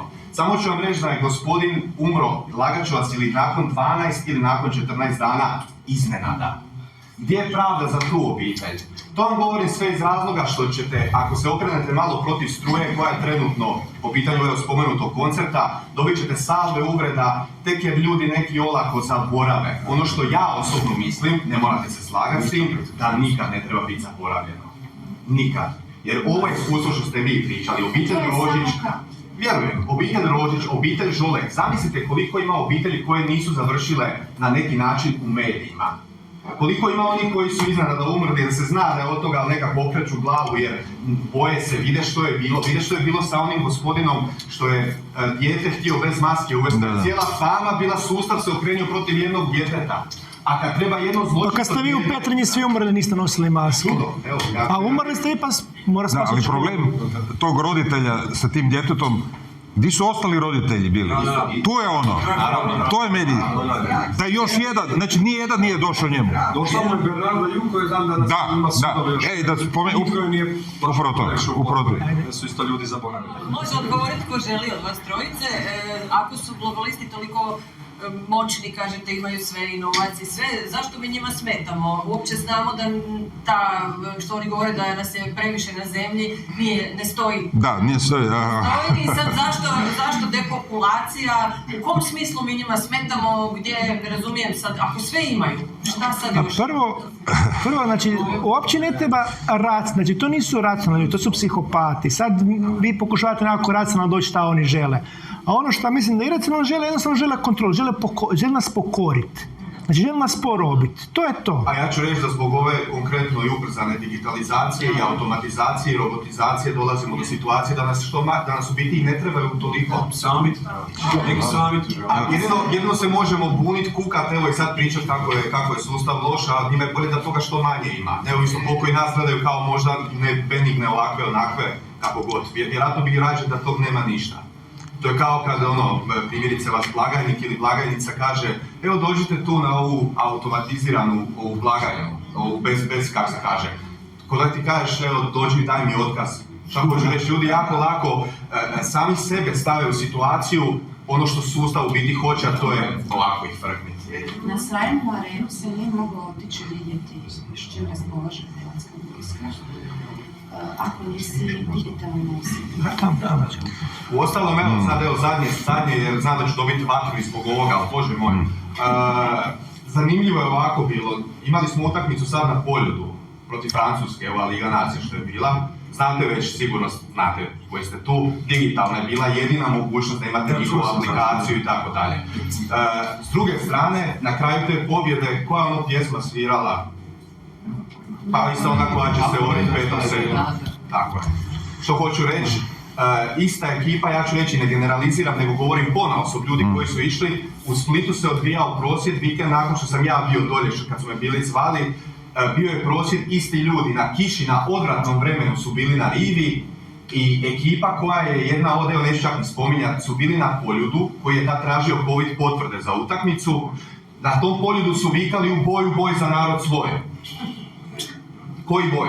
Koji boj? Taj je izgubljen već, ako mene pitate, jer ste se u biti, vi ste ga izgubili tamo. I onda jedna politička stranka, bit ću blag, pa neću ovaj put spominjati direktno, je politička stranka rekla, evo mi ćemo sad nakon utakmice otići i onda ćemo pridružiti se prosvjedu. A? Stvarno? Nakon utakmice na kojoj ste došli za COVID potvrdom ćete se boriti protiv COVID potvrda. Vezano za gospođu ovdje, znači, možda ćemo ovo približiti neki odgovor, barem kako ja to razumijem i tumačim. A možete danas vidjeti, to je sve prisutno i više se ni ne skriva, otvoreno se najavljuje. Znači, Jeruzalem, izgradnja 3. hrama. To je sad tu već najavljeno, sve je već pripremljeno i čeka se izgradnja 3. hrama u kojem će se ustoličiti vladar svijeta. Znači, to nije neka teorija, znači to je službena politika Izraela. Da, i Novčić. Ima Novčića, znači Trump je prije izbora okrunjen krunom Jeruzalema. Znači u New Yorku od onoga na grobu, od onoga Šmersona iz Habad Lubovića, gdje je tamo položio kamenčić u tom ritualu, tamo je dobio i tu krunu od kralja Jeruzalema gdje on treba pripremiti teren i vidite da se to radi. Znači tu je to. I sad u toj viziji tog svijeta budućeg sa tim vladarem svijeta u tom novom hramu, mi smo tu predviđeni biti samo, i to samo onaj jedan dio koji će biti podoban, će ostati da bude njihovo roblje, njihove sluge, njihove životinje, koje će biti korisne, a ostale su višak. Neko je jednostavno zagađuje im vizuru ili kako to već se može tumačiti. To je to. I to možete vidjeti kako se odigrava. Znači ovo što se odigrava u Gazi, to je mikrokozmos cijelog svijeta. Kao što su to životinje kojima će zatvoriti vodu i isključiti sve, da bez obzira i djeca su kriva, vidite. Da uzmemo taj narativ da je taj Hamas najgori na svijetu, što su ta djeca tamo kriva? Kako to? Ali eto, vidite, funkcionira zato jer to nisu ljudi, tako oni ne doživljavaju u pravom smislu riječi, nisu Božji ljudi, nego su to životinje i nas sve smatraju isto tako životinjama i zato upravo u tom kontekstu mene jako i nervira i ljuti, ali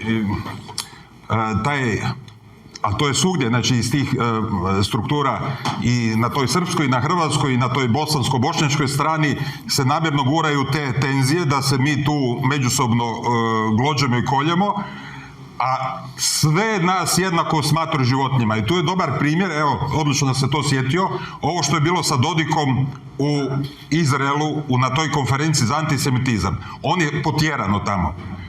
Ali što? Pogotovo su mi smiješni, bolno smiješni u svojoj gluposti ti bošnjački mediji koji su likovali kao Izrael ga potjerao zbog međunarodne tjeralice i tako dalje. To je smiješno, nije točno. Znate zašto je Dodik potjerano tamo? Zato jer je napravio ono što teološki nije dozvoljeno. On je došao tamo na tu konferenciju o tom antisemitizmu i cijelo vrijeme je izjednačavao žrtve Srba, bez obzira da li su one izmišljene ili nisu, iako je on navodio 500.000 ubijenih u Jasenovcu, a prije 2 godine govorio o 700.000. Znači, što njemu 200.000 je danas ovoliko da... Ali nebitno, bez obzira na to je napuhnuo. Poanta je u tome, on je izjednačavao Srbe i srpske žrtve, izmišljene ili neizmišljene, nebitno, sa židovskim žrtvama. To je nedopustivo. Jer su oni bogovi, a mi smo životinje, nema izjednačavanja. I onda oni tamo, rabini i tak dalje, koji su to slušali, su rekli, potjere ovoga. On nas vrijeđa kao njihov teološki koncept, to se ne uklapa, ne može tako biti. On je htio tamo biti jednak s Netanjahujem. Nije Dodiku, govedo jedno, kako da mu kažem, primitivac teški. Koliko god se ti njima ulizivo, ti ćeš uvijek za njih biti životinja, kao što sam i ja, kao što je Filip, kao što svi mi. I jedno se zajedno možemo tome odupriti. I to je sad, ja vidim, jedan božanski moment tu svima nama dam. Da li ćemo biti mudri i pametni, pa zaslužiti da preživimo, ili ćemo biti glupi, pa onda stvarno nismo ni zaslužili, mogu nas ovi, tako, ako nas uspiju tako opet zavesti da se međusobno ubijamo, a upravo oni to žele. I onda oni koji prežive, lako će ih do kraja uništiti. Znači, ili ćemo se međusobno tu nasjesti na tu priču, Dodik je njihov čovjek, Čović je njihov čovjek, Plenković je njihov čovjek, Vučić je njihov čovjek i onaj Bakir tamo u Sarajevu je njihov čovjek. Svi su njihovi ljudi. Svi rade za njih.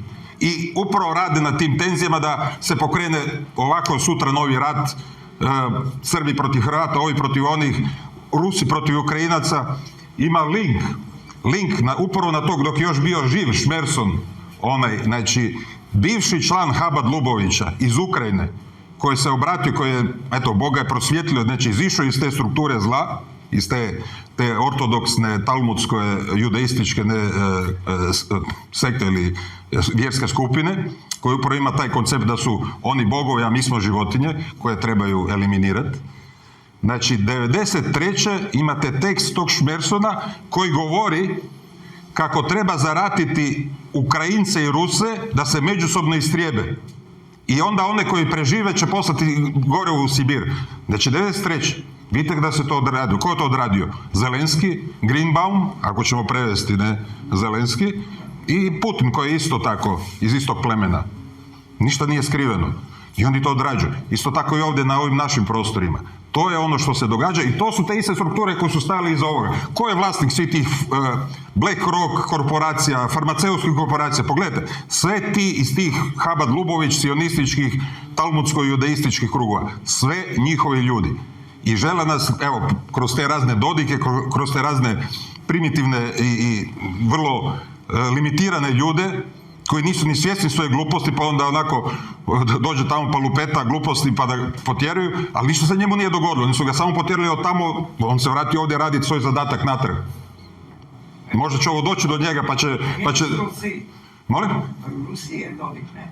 Pa u Rusiji, da, ali Rusija je isto dio ovoga. Pa je Putin isto brnjice nametao, Putin isto imao taj Sputnik i tako dalje, a ista tehnologija, sve isto. Ja rekli vratio se, pa sam mislila da mislite na Božu.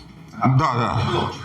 Ali ono sam htio dodati, prosti Marko, jedna zanimljiva stvar iz Njemačke nam dolazi po pitanju, oni isto imaju trenutno te bubnjeve rata i generalno svuda se to bubnja na veliko trenutno.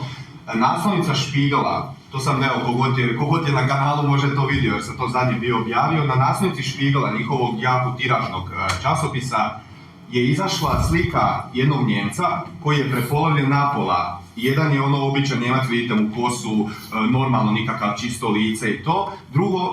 Druga polovica vidite ovaj šljem, obojanu maskinu i naslov je na njemačkom želite li se boriti za Njemačku.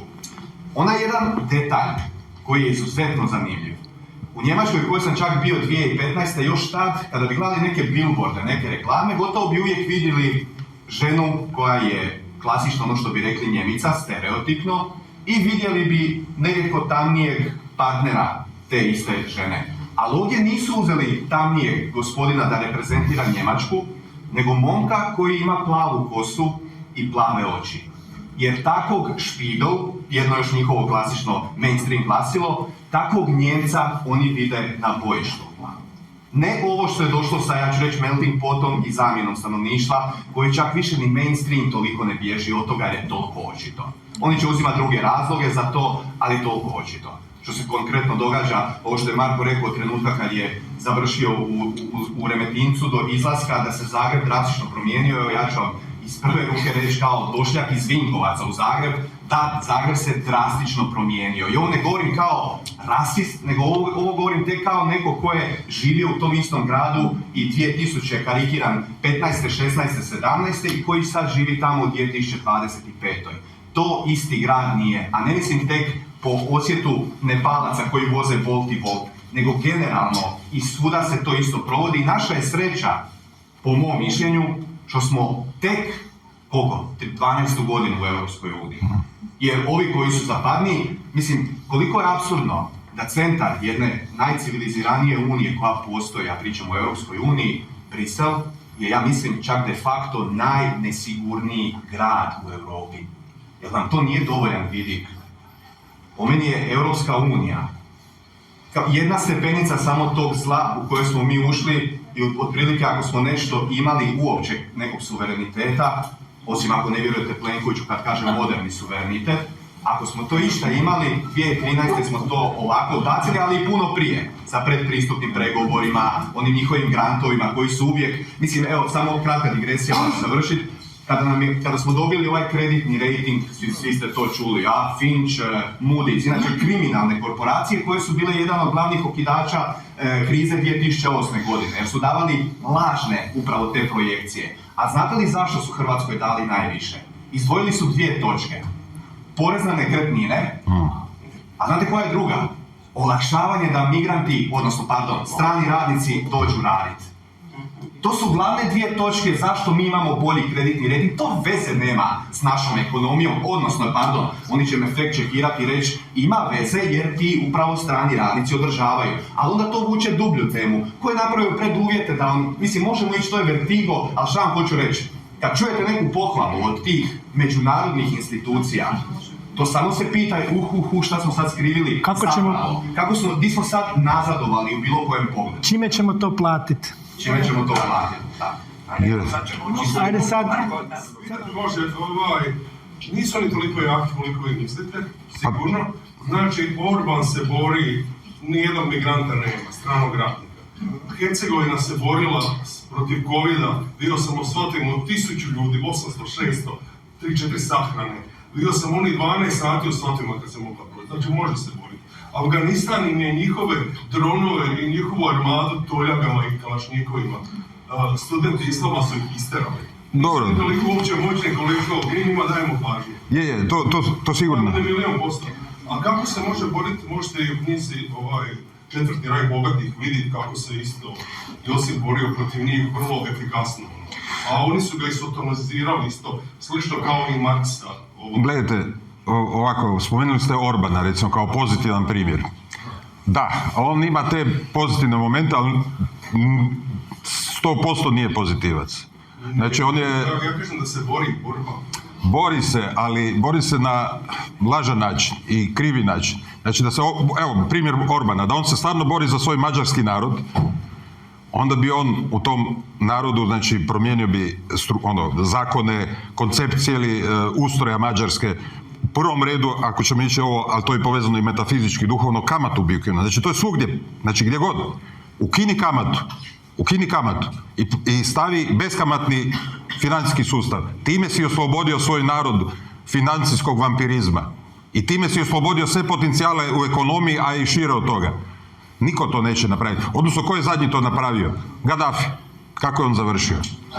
Znači, Gaddafi je bio zadnji i to je apsurd da među svim tim takozvanim velikim muslimanima, čak i talibani, čak i Iran i dalje kamatare. I dalje imaju kamatu. Gaddafi je bio jedini bez kamate. Je mu neko od ovih muslimanskih zemalja prišao u pomoć? Nije, nego Erdogan zajedno sa, tada je bio Cameron i Sarkozy, zajedno je rasturao i sletio tamo u Libiju kad je ubijen i tak dalje. A sad je tamo demokracija. Da. A Gaddafi je bio bitan i zbog toga što je s njegovom likvidacijom i rušenjem njegovog režima, što ne kažem da je bio raj na zemlji i tak dalje, ali apsolutno je bio bolji i išlo je u nekom dobrom smjeru tamo kod njega, s puno prostora za napredak, naravno. Ali time su se otvorila, znači, vrata za cijelu subsaharsku Afriku da navali u prvom redu, znači, kroz središte Mediterana u centar Europe preko Italije i dalje na sjever. I ova ruta koja ide preko Erdogana, upravo Turske i ovog Balkanskog poluotoka koji ide i preko naših prostora. Znači, to je tu. Znači, navedeni Orban ima ulogu lažne opozicije, nemojte nasjedat na Orbana. Znači, tu upravo se vidjelo i s ovim kad je došao Netanjahu sada u posjetu, ovaj ga je primio i sa oduševljenjem i tako dalje. To vam sve govori tko je Orban i za koga radi. Jer da Orban radi ispravno, ovaj ne bi dolazio kod njega i Orban mi govori ovo što ja govorim ili što je svako drugi ko to zna. Znači, ne bi pristao na ovaj novi svjetski poredak. Osim toga, kako ne pristaje? Ma kako ne pristaje? Je Orban nosio brnjicu za vrijeme pandemije? Nosio je. I gotova priča. Znači, i on je provodio teror u Mađarskoj. Negdje je to bilo malo više, negdje je to bilo malo manje, ali svugdje je bio isti princip. Nigdje se nije bila odstupnica od globalističkog. Znate gdje još možete jako lako provjeriti kako svi pušu u isti rog po pitanju te visoke politike, da tako kažem. Imate Biometric Update, jedna stranica koja skuplja praktički iz cijelog svijeta vijesti u vezi digitalizacije, biometrije, dakle ovih svih postulata četvrte industrijske revolucije, Klausa Schwaba.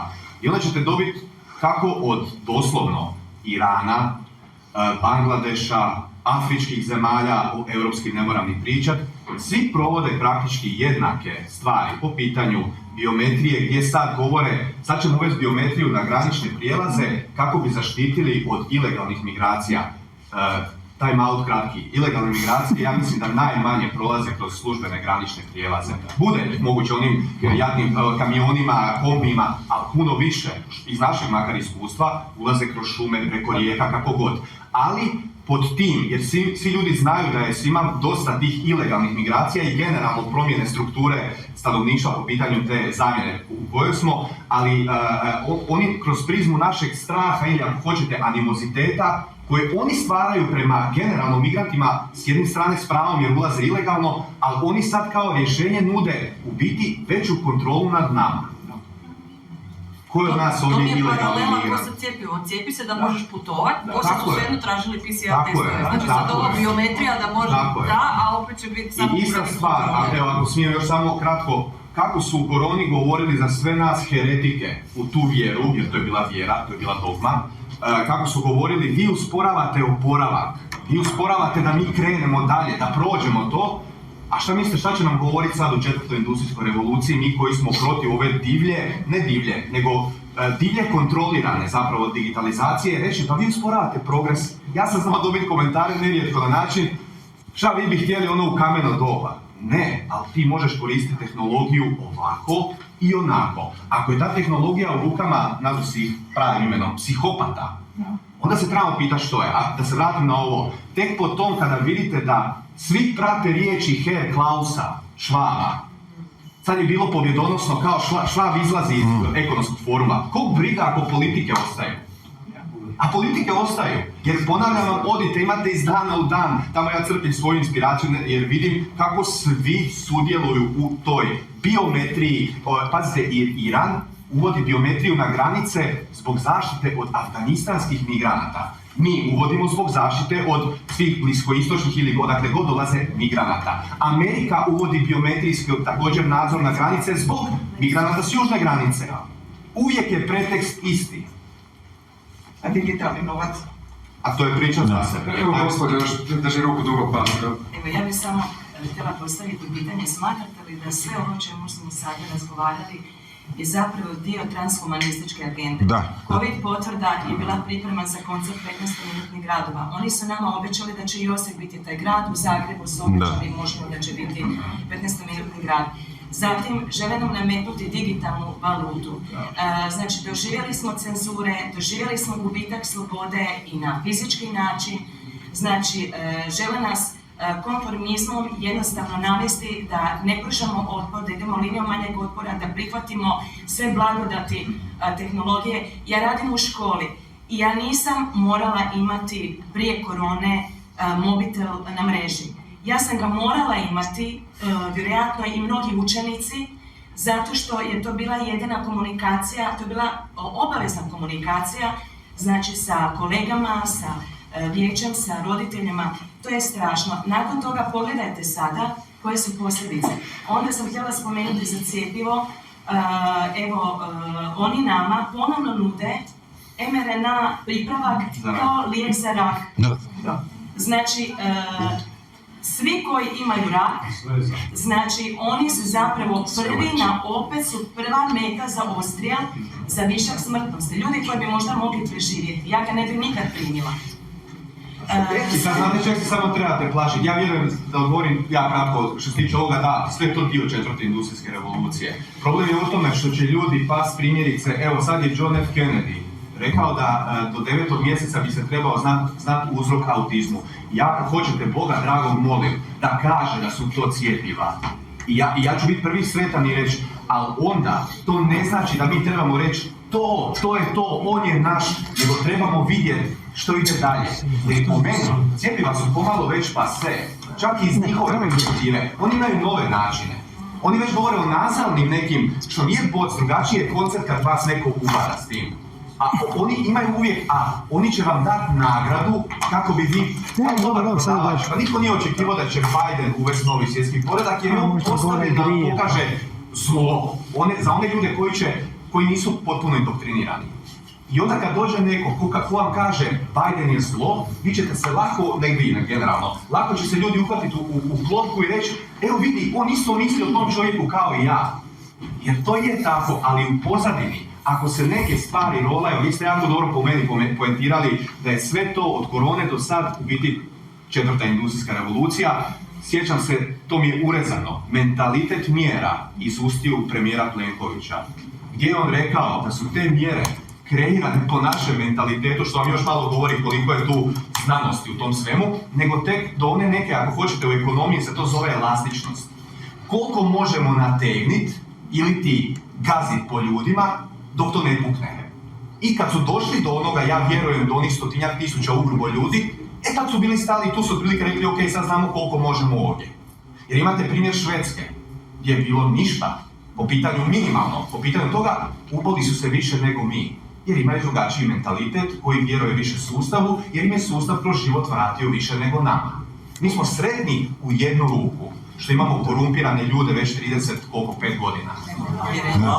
Nemamo povjerenja. Zato sam to i rekao kad sam bio u Bosni, kao vi ste sretni što živite u nefunkcionalnoj državi. Zato jer je nefunkcionalna ta Bosna i Hercegovina, zato za vrijeme tog pandemije najbolje je bilo onima koji su živjeli u Bosni i Hercegovini, gdje god bili, jer je korumpirana i potpuno nefunkcionalna.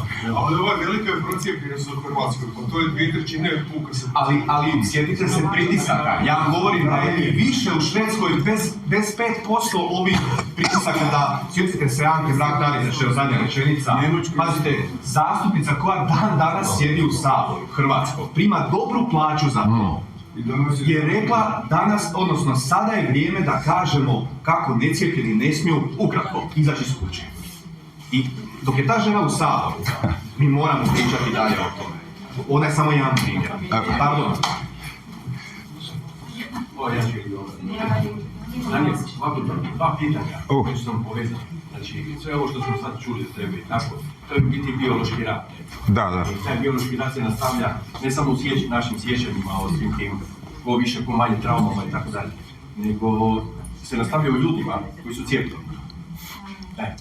I pretpostavljam da mnogi od nas znaju što indirektno, što direktno o svim posljedicama tog cjepiva, I jesi ti nešto u knjizi, ako ne možeš reći, jesi nešto napisao u vezi šta se to događa u tim ljudima, što ti ljudi mogu očekivati, što mi možemo očekivati s obzirom, pretpostavljam ti znaš i ne znam kako drugi ljudi znaju, za sharing, to jest za širenje, znači tog pripravka koji oni nosi u sebi među nama i među njima i tako dalje.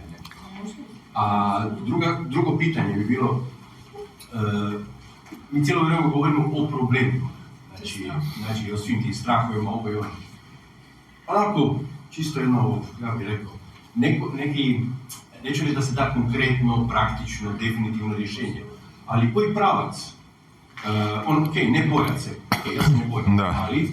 Ne bojat se kroz tijela da to širite dalje, jer mene su roditelji gledali kao luđaka dugo i vidio, to je, njihova propagandna mašinerija je znamo, jako. Mi možemo ovdje međusobno onako svako svojom neko nešto kazati, ali budući je to globalni problem, znači nije samo lokalni, nije hrvatski problem. Negdje treba početi, ali je li baš treba početi od Hrvatske? Da, zašto ne?